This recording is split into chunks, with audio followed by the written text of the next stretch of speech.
анхны зээлийн хүүг бууруулах ёстой л да. Би ч өөрөө их зээл авдаг хүн. Картн дээрч зээлийн хүү төлж байна. Хэрэглээний зээл, лизинг, одоо мордгэж гэдэг хүн болгонд л бол зээлийн хүү асуудалтай байдаг. Мэдээж хэрэг зээлийн хүүг бууруулах нь бол одоо бүхэл хүний одоо зорилго байдаг баг. Тий. Би өөр анхны зээл ингээ бодоодсэн чи 97 онд авч ирсэн юм билээ. Тэрнээс хойш өрдөөсөө өргөө явж үзээгүй. Төлсөн хүүгээ ингээ тооцоод үзвэл нөгөө анх авсан зээлээсээ хамаагүй илүү их хэмжээ ингээ банк төлөөд хэд дахин илүү төлөөл явж байгаа шүү дээ. Гэхдээ яаж бууруулах уу гэдэг асуулт хамгийн хүнд асуулт байт юм шүү дээ. Асуудал байт юм шүү. Өнөөдөр Монгол банкны бодлогын хөвөөр 11% тааж байгаа. Манай инфляц бол нэг 8-9 хооронд яваад байгаа. Энэ оных ч гэсэн. Ханш бол нэг 10% та уналт нь. Тэгэхээр нэг Монгол төгрөгч өөрөө доллартай юм уу, евротой юм уу, юантай харьцуулахаар 10% унаад байна шүү дээ. Тэгэхээр энэ ханш ч өөрөө 10% унаад байна. Нөгөө талдаа бол энэ инфляцийг барихын тулд бол нөгөө төв банк чинь тэр бодлогын үгээ дээгүүр тавьж жагаад эдийн засгт эргэлж байгаа мөнгийг багасгах гад дээрэс нь банкуудын сая нөгөө хэрэглээний зээлийг хумчлаа шүү дээ. Тэгээ мөнгө ингээ олдохоо болоод ирэхлээр нөгөө талдаа бол нөгөө эрэлт нэмэгдээд хүү нэмэгдэх тийм тохиол болчдөг байхгүй бас.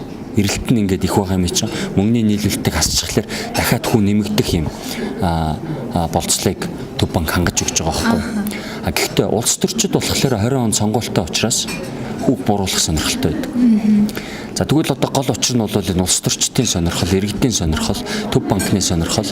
Бид нар ч өөрсдөө бол энэ эдийн засгийн хямралыг даван туулах гэдэг бол бас хүмүүст нөгөө үүрэг даалгавар аваад нэг тийм үүрэг хүлээсэн байгаа шүү дээ. Олон улсын валютын сангийн хөтөлбөрт хамрагдсан байж байгаа. Тий. Тэрнгээрээ болохоор ингээд нөгөө ингээ гар хөл ингээд бүх юм ингээд нөгөө одоо чөдөрлүүлээд уяастай байж байгаа байхгүй.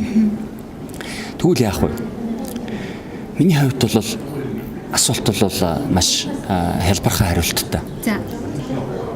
Улс төрчид за одоо би соёлтойгоор хэлээ сахилгуутгаа болох хэрэгтэй. Сахилгуутгаа. Тий. Зүгээр явж байгаа бизнесүүдийг үргээхэ болох хэрэгтэй. Янз бүрийн гинтийн хаврын синдром хөдөлж шинэ гоё таалагдах акцуудыг баг хийх хэрэгтэй. Ажиллаа хий. Ажилчин бол ердөөсөө л энэ улс орныг доктортой байлгах өмөлөхгүй байх.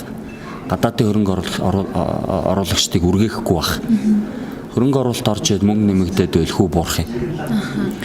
Эдийн засаг доктортой байвал эдийн засаг өсөд байвал инфляц буурах юм. Хүмүүсийн хүлээлт арай амар тайван байх юм байна.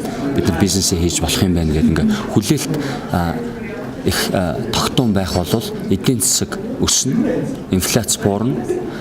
Монгол улсын эдийн засагт улс төрчид нь итгэл сэргээд ирвэл төгрөгийн ханш өөрөө докторжоод ирэх.